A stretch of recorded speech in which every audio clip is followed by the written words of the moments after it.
March 14, 1981. St. Ignatius Loyola on Park Avenue. Frank Gifford's daughter marries Robert Kennedy's son, and Andy Warhol writes in his diary that she was the prettiest bride he ever saw. 14 years later, Victoria Gifford Kennedy confronted her husband over the young woman who had babysat her 3 children since middle school.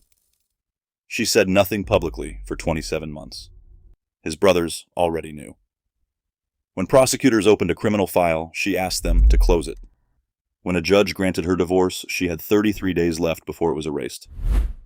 It begins with an engagement announcement, September 1980. The announcement came from the bride's parents, which tells you something about how these things worked.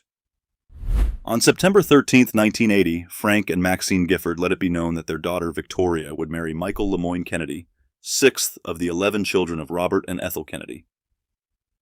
There was an engagement party at Le Club in Manhattan. Caroline Kennedy came. John Kennedy Jr. came. Photographers were there.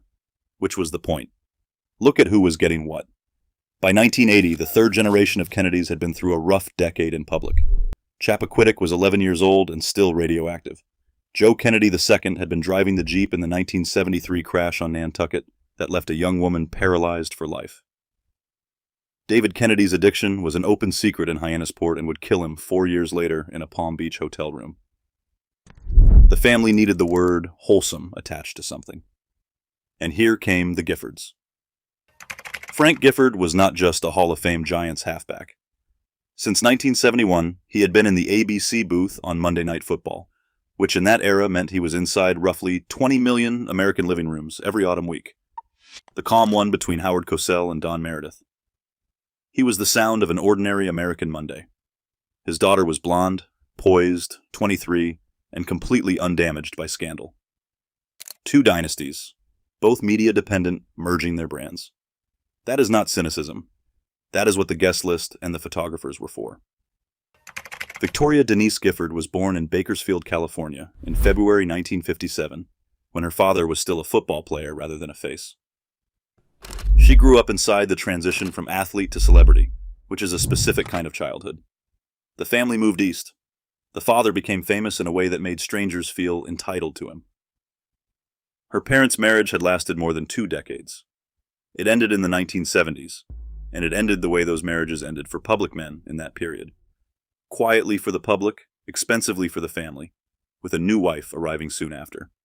Her mother, Maxine, went from being the wife of Frank Gifford to being a footnote in stories about Frank Gifford. That is the first thing worth holding on to about Victoria. She had already watched, up close and as an adult, what happens when a famous man's private life stops matching his public one. She had seen which parent kept the microphone and which parent kept the silence. She chose silence. Not once in the decades that followed, not during the worst weeks of her life, not when 3 separate members of her extended family published their own versions of events, did Victoria Gifford Kennedy write a book, sit for a confessional interview, or sell a page of her story. Keep that in mind. It looks like passivity for most of this story. It is not. Michael was 10 months younger than her, and by the standards of that family, he was the good one. He was born in Washington in February 1958 and named Lemoyne after Lem Billings, his Uncle Jack's boarding school roommate and the family's permanent adopted friend. He was 5 when the president was killed. He was 10 in a school dormitory when his father was shot in Los Angeles. That is the biography in one line, and it explains more about the Kennedy third generation than any amount of psychological theorizing. These were children whose fathers and uncles were public martyrs, raised in a compound where the family name was simultaneously an inheritance and a debt. He was charming and physically fearless in the way the family prized. In January 1979, while he was still at Harvard, the New York Times ran a short item about him chasing down a thief in Colombia and recovering a stolen wristwatch. Small story. Perfect Kennedy story. Someone made sure it ran. They had known each other for years before the engagement. Photographs placed them together at a Kennedy Library event in the 70s. 2 well-connected teenagers at the kind of party where the guest list is the message. When they got engaged, he had just graduated from Harvard and had not started law school. He would not finish at the University of Virginia until 1984, and he was not admitted to the Massachusetts bar until January 1985. The wedding date was set before the groom had a career, a profession, or an income of his own. 22-year-olds get married all the time. 22-year-olds in dynastic families get married when the family thinks a marriage will be useful. And in 1980, the Kennedys had every reason to want photographs of a Kennedy son marrying a broadcaster's daughter in a church on Park Avenue. What did she see in him? Everything her father's world did not have. Politics instead of sports. A family that talked about Ireland and the Justice Department instead of ratings. A man whose grief was a national event and who was, by every contemporary account, warm, funny, and attentive when he wanted to be. That last part matters, because a man who is only cruel is easy to leave. What did they see in her? A woman who already understood the machinery.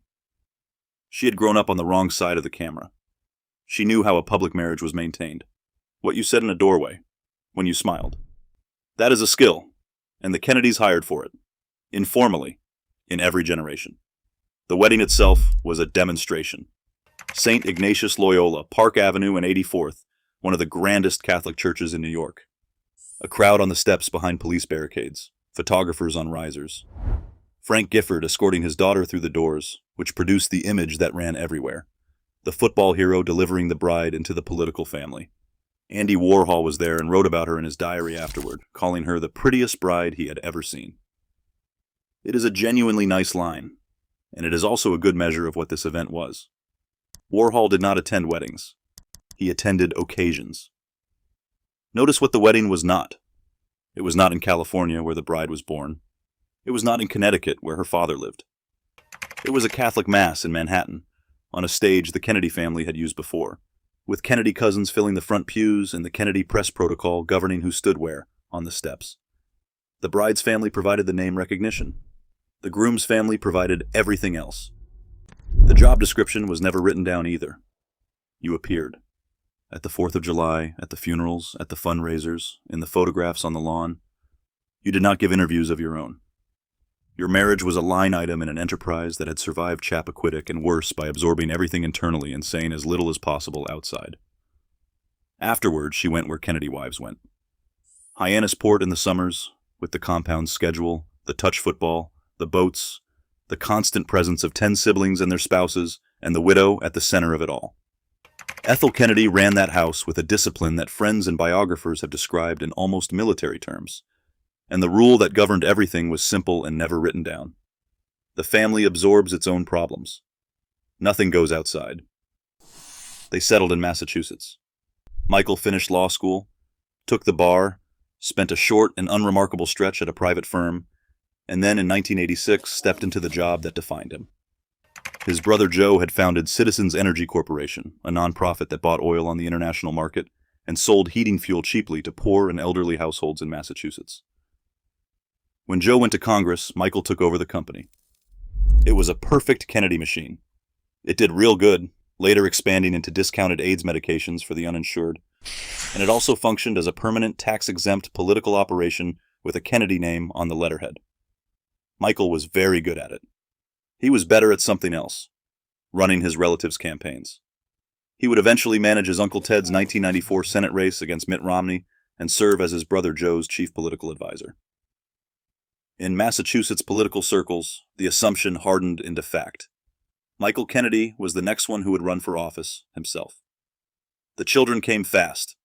Michael Jr. in January 1983, Kyle in the summer of 1984, Rory Gifford Kennedy in November 1987. And the family bought a house in Cohasset, a wealthy stretch of coastline south of Boston, where the harbor is pretty, the lawns are wide, and everybody knows everybody. Their closest friends there were a couple named Paul and June Verocci. Paul Verocci was a successful businessman and a Kennedy contributor.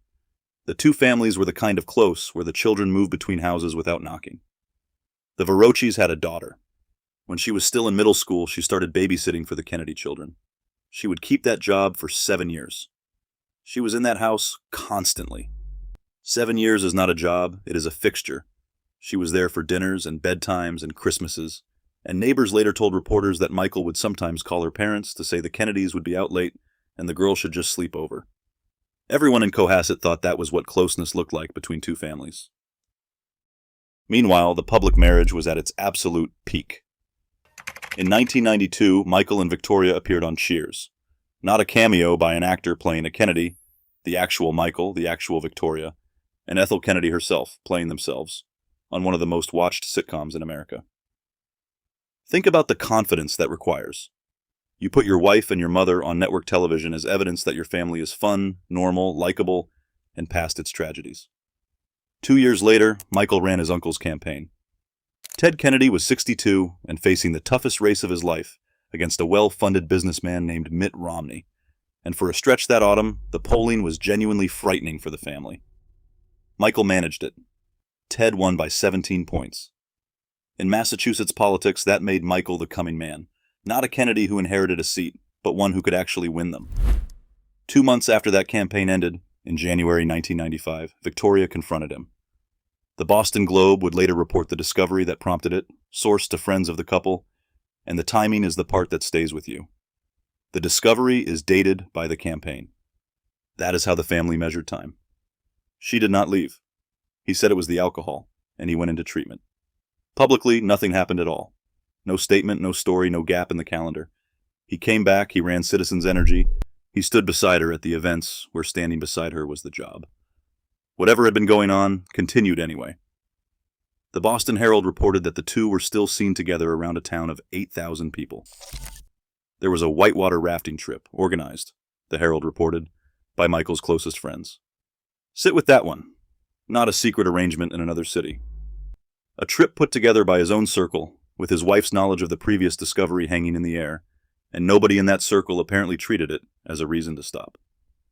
It stopped in the autumn of 1996, and it stopped because she left Cohasset for Boston University. Not because a family confronted him successfully, not because a wife issued an ultimatum that held.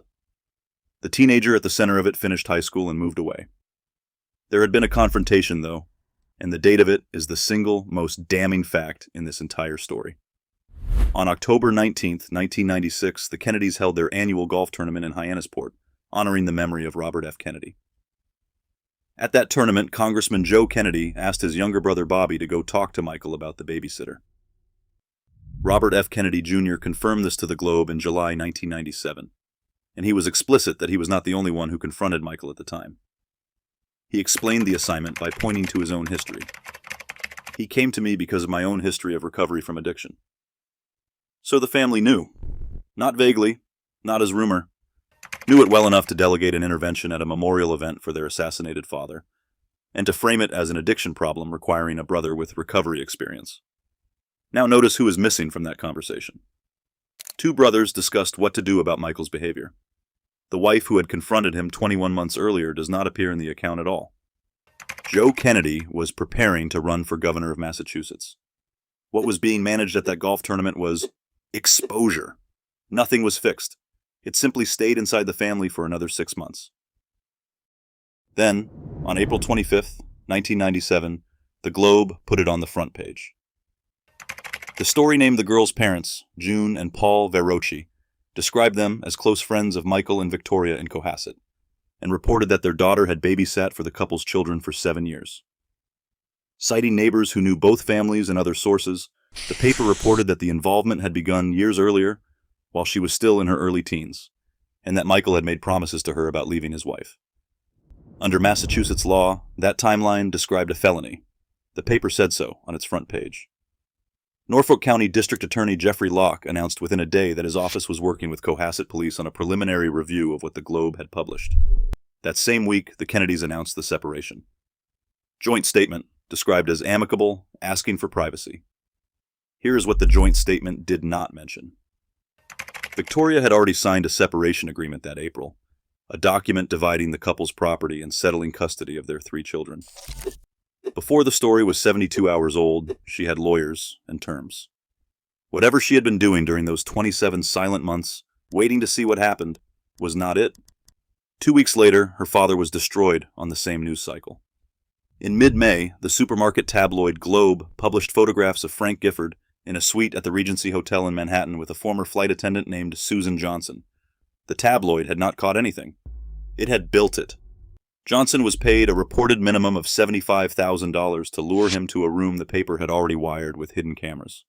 The editor of the rival National Enquirer publicly called it cruel and said his own industry considered it over the top. Kathy Lee Gifford was, at that moment, one of the most watched women in daytime television. She forgave him publicly, quickly, and on camera, and the marriage continued for another 18 years. So in the space of about 3 weeks in the spring of 1997, Victoria Gifford Kennedy watched her husband become the subject of a criminal inquiry and watched her father's infidelity become a national punchline, followed immediately by a nationally televised demonstration of a wife choosing to absorb it and stay. The template was being performed live by her own stepmother while her marriage was in the newspapers. She did not follow it. Michael's defense, meanwhile, was not a denial. It was a calendar. His attorneys arranged polygraph examinations. He took 3 and passed all 3. And what he asserted under them was that nothing unlawful had occurred before her 16th birthday, the age Massachusetts set as the line. Not that nothing happened, that it happened on the right side of a date. At least one family member gave prosecutors a different timeline. Michael Skakel, Michael Kennedy's cousin, told Locke that the girl had confided in him, and that what she described placed the relationship well inside the years the statute covered. Skakel became the prosecutor's main contact in the case. He is also an interested and complicated witness, a man later tried for murder, who has given his own accounts of these events for years, and whom some Kennedys suspected of leaking the story, an accusation he denies. The case collapsed anyway, and it collapsed because of the person it was supposed to protect. The young woman, then 19 and a student at Boston University, did not want to press charges. Her family declined to cooperate, reportedly to keep her out of the public eye. Prosecutors had threatened to subpoena Kennedy family members to force the issue. Think about what that decision cost the Verrochis. Paul Verrochi had been a friend and a contributor. His daughter had been in the Kennedy house for 7 years. The family chose their daughter's privacy over a public prosecution, entirely defensible, and also precisely the outcome the Kennedys needed. And on June 4th, 1997, after she herself had been interviewed by prosecutors, Victoria Gifford Kennedy issued a short public statement saying she hoped everyone involved could move on with their lives. That is the wronged wife, publicly hoping the investigation into her husband would end. You can build several theories about why, and honesty requires admitting the record does not settle it. What the record does show is her situation. 3 children carrying the Kennedy name, the youngest a 9-year-old girl. A signed agreement she had already extracted, and a criminal trial that would have put her family, her marriage, and her children's babysitter on a witness stand in Dedham for months. On July 8th, Locke shut the 10-week investigation down. He noted the statute of limitations would not expire for 12 years and made clear the door stayed open if the young woman changed her mind. Speaking for the family, Robert F. Kennedy Jr. said of his brother, "I firmly believe that he did not violate the law. The political damage did what the law would not." In August, Joe Kennedy abandoned his campaign for governor of Massachusetts, a race he had been expected to win, citing family troubles that included his brother's scandal and his ex-wife's very public book about how their Catholic annulment had been obtained. That book is the road Victoria did not take. Sheila Rauch had been married to Joe for 12 years and divorced him in 1991, then discovered the church had annulled the marriage, declared that sacramentally it had never existed, through a process she said she was barely consulted about. She wrote about it. The book came out in the same season the Cohasset story broke, and it made her the first woman in that family's modern history to attack the machinery in print by name. She also won. The Vatican eventually reversed the annulment. One Kennedy wife published and was vindicated. The other sealed her file.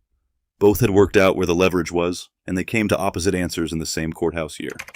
Their cousin, John F. Kennedy Jr., put the 2 brothers in his own magazine, George, and called them poster boys for bad behavior, in an issue whose cover featured Kennedy himself, posed as Adam. That is the family in one image, a cousin monetizing the scandal in a glossy magazine he happened to own, while the wives involved were expected to say nothing at all. Michael's political future was finished. He still had the job, the mother, the compound, the brothers who spoke for him.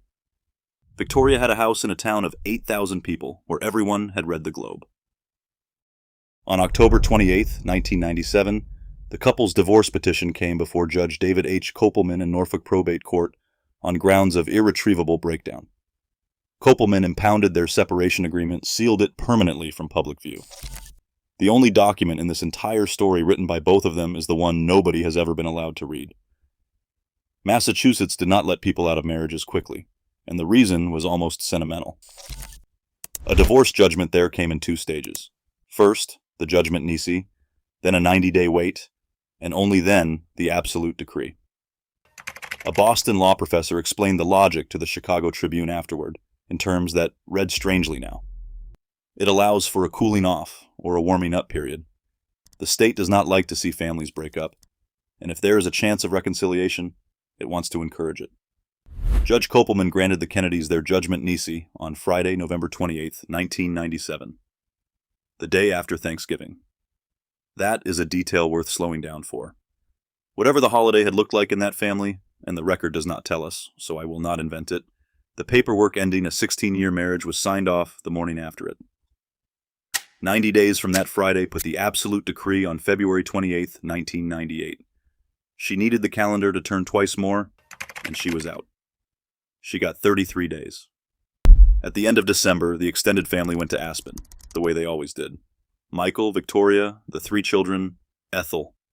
What that meant is the one thing nobody has ever been able to establish, and I am not going to pretend otherwise. Some reports afterwards said the couple had reconciled. Those reports appeared after his death, from people who loved him, at a moment when reconciliation was a far more bearable story than a divorce 33 days from final. What is documented is that the judgment stood, and that neither party moved to vacate it. On the afternoon of December 31st, a group of them started a game on the slopes at Aspen. Football, on skis, in the fading light. It is exactly the kind of thing that family did. The Hyannis Port touch football tradition transplanted to a mountain, competitive and reckless, and completely characteristic. The ski patrol told them to stop. They kept playing. Around 4:15, going for the ball, Michael hit a tree. He was not wearing a helmet. His younger sister Rory, 29, tried to breathe for him on the snow until help arrived. He was taken to Aspen Valley Hospital and pronounced dead at 5:50 that evening. He was 39. No one was charged. The coroner ruled the death accidental, which it was. But the ski patrol's warning is in the record, and that detail quietly falls out of the legend, because a legend needs fate, and this was a decision. Small, characteristic, avoidable. Kathy Lee Gifford described the hospital in a memoir published 23 years later. Ethel outside her son's room in her ski clothes, unable to move, and Victoria in tears. It is a late account by an interested party, and it is the only description of that room anyone has published. Take it for what it is. The one surviving picture of that evening comes from a woman who had spent the previous spring managing her own husband's scandal on daytime television. Then the law did something that no one in that hospital was thinking about. Under Massachusetts practice, a divorce that has not become absolute dies with the spouse. The Nisi period was still running. Michael's death did not end a divorce. It erased one. Victoria Gifford Kennedy went to bed on December 30th as a woman 33 days from being legally free of the Kennedy family, and woke up on January 1st as Michael Kennedy's widow. Their lawyers confirmed afterward that the division of assets in the impounded agreement still stood. So the money held. The status did not. She kept what she had negotiated and lost the one thing the negotiation was for, which was the right to not be a Kennedy wife anymore. The funeral was on January 3rd, 1998, at Our Lady of Victory in Centerville, on the Cape, with burial in the family plot at Holyhood Cemetery in Brookline. The photographs from that morning are the ones that ended up in the archives. Victoria leaving the church with her 3 children, Michael Jr., 14, Kyle, 13, Rory Gifford Kennedy, 10, carrying a single rose, Andrew Cuomo in the frame, Frank Gifford in the frame, in the same position he had occupied in 1981, standing near his daughter while cameras recorded a Kennedy event. 9 months earlier, the American press had been running the words "criminal investigation" beside this man's name. At the funeral, that was gone. What replaced it was the curse, the 4th violent death among Joseph Kennedy's descendants, the family that keeps being struck. It is a genuinely powerful story, and it happens to be a story in which nobody has done anything wrong. That is why it always wins. 3 days after the funeral, the New York Daily News reported Kathy Lee Gifford's public assertion that the relationship had been legal. Read that sequence again. The young woman's side of it was never told, because her family had kept her out of it. The wife's side was sealed in a courthouse, and the position that reached the largest audience in the country, in the week they buried him, was a defense of the dead man delivered by his estranged wife's stepmother. That is how it went from there, and the pattern never broke. Everybody in this story eventually spoke, except the 2 people it was actually about. Robert F. Kennedy Jr. had been the family's voice in 1997, the brother who said publicly that he firmly believed Michael had not broken the law. He kept talking for decades about his cousin Michael Skakel's murder conviction, about his own life in books and campaigns and interviews. In 2024, during his run for president, a woman who had worked in his own household in 1998 when she was 23 made allegations against him in Vanity Fair. He did not really deny them. He said he was not a church boy, that he had had a rambunctious youth, that the magazine was recycling old stories. Michael Skakel talked too. He had been the prosecutor's main contact on the Cohasset case, and the Kennedys never forgave him for it. He was convicted of Martha Moxley's murder in 2002, and the conviction was vacated in 2018. And across those years, he gave his account of the Cohasset matter to interviewers and podcasters, including the claim that Michael wanted to attack the girl and her father publicly in the press, and that he refused. Skakel is the least reliable narrator in this story and one of the most quoted, which is a fair summary of how these histories get built. Ethel's version got made too. In 2012, her youngest daughter Rory, the filmmaker, the one who had tried to save Michael on the mountain, directed a documentary about her mother for HBO. It is a warm, well-made, deeply loving portrait, produced by a child of the house about the head of the house. Ethel died in 2024, and the obituaries ran the 11 children, the assassination, the endurance. Victoria published nothing. No memoir, no sit-down, no lawsuit, no leaked friends of the family quotes, no anniversary interview when the tabloids came back around. In the 28 years since her husband's funeral, there is essentially no public record of her at all beyond the odd photograph and the odd charity board listing. The tabloid framing at the time was that the scandal cost her everything. And I want to be careful here, because it is not quite true. And the truth is worse. She did not lose a profession. She never had one. She had gone from being a famous broadcaster's daughter at 23 to being a Kennedy wife, and that role, the Cheers cameo, the campaign appearances, the wholesome merger of two American brands, was the only public identity she was ever given. That was the career. It was assembled for her by two families who needed it, and when it collapsed in April 1997, there was nothing underneath it, because nothing underneath it had ever been allowed to develop. Then she was handed it back. Not by choice. By a 90-day waiting period designed to encourage reconciliation. Look at the photograph on the church steps again. March 1981, Park Avenue, the crowd behind the barricades, Frank Gifford walking his blonde daughter into St. Ignatius Loyola. For 45 years, it has been reproduced as a picture of two American dynasties merging. And it is that. It is also a picture of a woman being handed from one famous man's story into another's, the same transaction that had erased her own mother a few years earlier, photographed from the front and lit properly. She had watched that happen. She had learned exactly what it costs to be the woman in a famous man's marriage who talks, and what it costs to be the one who doesn't. And at some point she made a decision about which one she was going to be. It looked like weakness for 27 months. Then it turned out she had lawyers in April, terms on paper, custody settled, and a judge willing to seal the whole thing before anyone could read a line of it. She could not control what the Globe printed. She could not control the district attorney, or her brother-in-law's statements, or her stepmother's television career, or a ski slope in Colorado, or a Massachusetts statute that reached back and undid the one clean thing she had managed to accomplish. She controlled one document. Every other account of this marriage is available to you right now. In a memoir, a podcast, a court transcript, a campaign profile, a newspaper morgue. The version written by the two people who actually lived inside it sits impounded in a Norfolk County courthouse, unread for nearly 30 years. She is the one who put it there.